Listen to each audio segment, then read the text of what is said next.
مانگا آپ نے کیا مانگا ہے؟ کیا مانگی ہے؟ ہدایت، ہدا، اہدنا، نہ علمنا.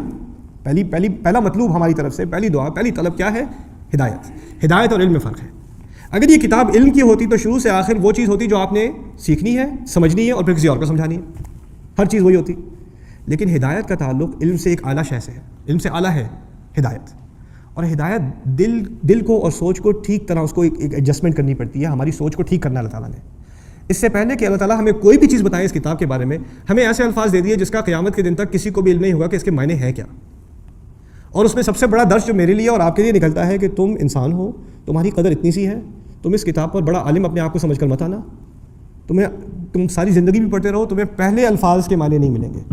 الف لام میم تمہیں نہیں پتہ چلے گا. میں یہ نہیں کہتا یہ غلط ہے کہنا، اگر کوئی مسلمان کہتا ہے تو اسے توبہ کرنی چاہیے، استغفار کرنی چاہیے کہ الف لام میم کے کوئی معنی نہیں ہے. غلط ہے یہ بات.